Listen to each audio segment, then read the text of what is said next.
നമസ്കാരം. എല്ലാവർക്കും സ്വാഗതം.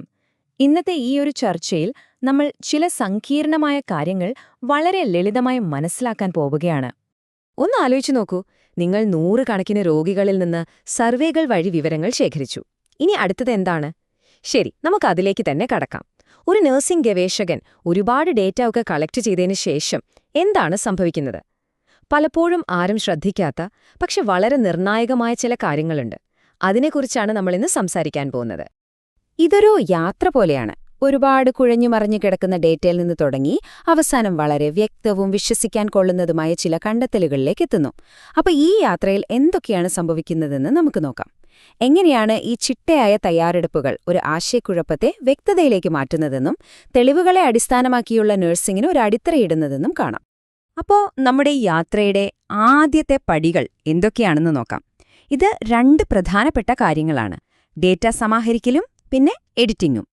അപ്പോൾ എന്താണ് ഈ സമാഹരിക്കൽ അല്ലെങ്കിൽ കമ്പൈലിംഗ് എന്ന് പറഞ്ഞാൽ? വളരെ സിമ്പിളാണ്. നമ്മൾ ശേഖരിച്ചു വെച്ച എല്ലാ അസംസ്കൃത ഡേറ്റയും, അതായത് റോ ഡേറ്റ, എടുത്ത് ഒരുമിച്ച് വെച്ച് ഒരു ഓർഡറിലാക്കുന്നു. എന്തിനാണെന്നല്ലേ?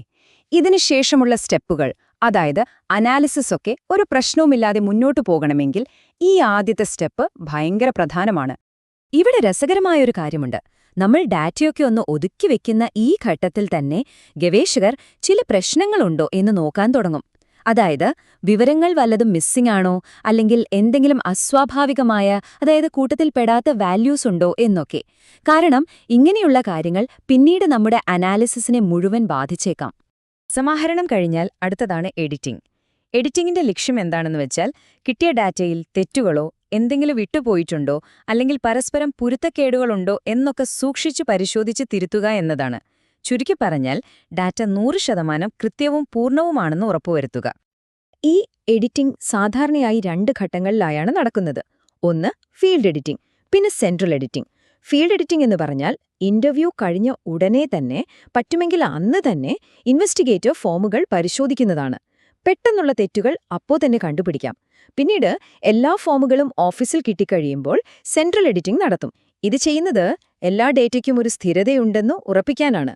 കണ്ടില്ലേ, തെറ്റുകൾ നേരത്തെ തന്നെ കണ്ടുപിടിക്കാനും പിന്നീടെല്ലാം ഒരുപോലെയാണെന്ന് ഉറപ്പിക്കാനുമുള്ളൊരു മികച്ച വഴിയാണിത്. ശരി, ഡാറ്റയൊക്കെ ഇപ്പോൾ ഏകദേശം ക്ലീനായി.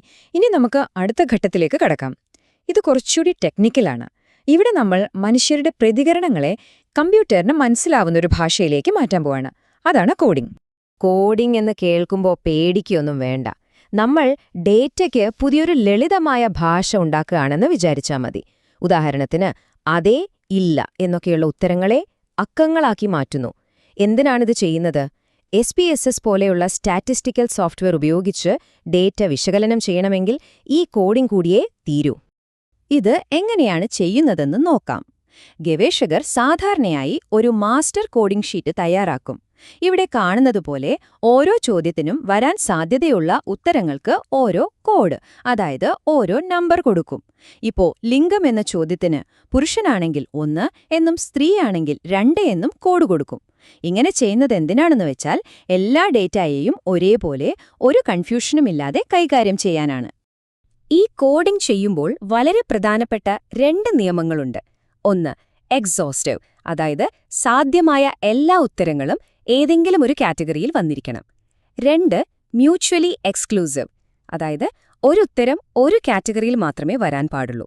ഈ 2 നിയമങ്ങളും വളരെ നിർണായകമാണ്. കാരണം ഇത് ഡാറ്റയിലെ അവ്യക്തത വരാതെ നോക്കുകയും നമ്മുടെ വിശകലനം കൃത്യമായിരിക്കുമെന്ന് ഉറപ്പാക്കുകയും ചെയ്യും. അപ്പോൾ നമ്മുടെ ഡേറ്റയ്ക്ക് കോഡിംഗും കഴിഞ്ഞു. ഇനി എന്തു വേണം? ഇനി നമുക്ക് യഥാർത്ഥ ഡേറ്റ സെറ്റ് ഉണ്ടാക്കണം. എന്നിട്ട് അതിന് അവസാനമായ ഒരു മിനുക്കുപണി കൂടി കൊടുക്കണം. അതാണ് ഡേറ്റ എൻട്രിയും ക്ലീനിങ്ങും.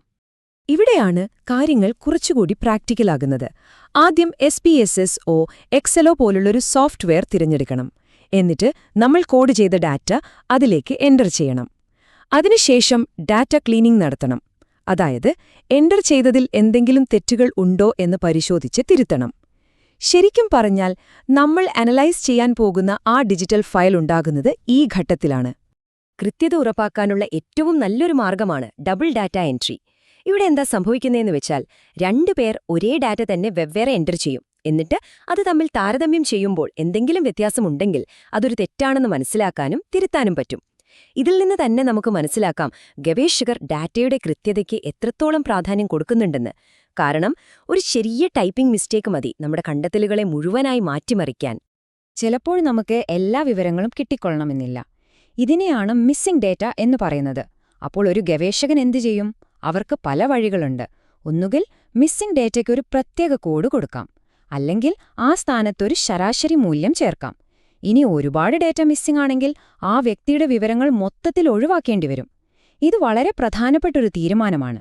കാരണം ഈ തിരഞ്ഞെടുപ്പ് പഠനത്തിന്റെ അവസാനത്തെ നിഗമനങ്ങളെ വരെ ബാധിച്ചേക്കാം. ഓക്കെ, അപ്പം നമ്മുടെ ഡേറ്റ ഇപ്പോൾ ക്ലീനാണ്, കമ്പ്യൂട്ടറിൽ എൻ്റർ ചെയ്തിട്ടുമുണ്ട്. ഇനി എന്ത് ചെയ്യണം? ഇനി നമുക്ക് ഈ ഡേറ്റയെ ഒന്ന് ഓർഗനൈസ് ചെയ്ത് അതിൽ ഒളിഞ്ഞിരിക്കുന്ന പാറ്റേണുകൾ എന്തൊക്കെയാണെന്ന് കണ്ടുപിടിക്കാൻ തുടങ്ങാം. അതിനുള്ള ആദ്യത്തെ സ്റ്റെപ്പാണ് വർഗീകരണം അല്ലെങ്കിൽ ക്ലാസിഫിക്കേഷൻ. അതായത് ഒരു കൂമ്പാരമായി കിടക്കുന്ന ഡേറ്റയെ അവയുടെ പൊതുവായ സ്വഭാവങ്ങളനുസരിച്ച് അർത്ഥവത്തായ ചെറിയ ചെറിയ ഗ്രൂപ്പുകളായി തിരിക്കുന്നു. ഇത് രണ്ട് രീതിയിൽ ചെയ്യാം.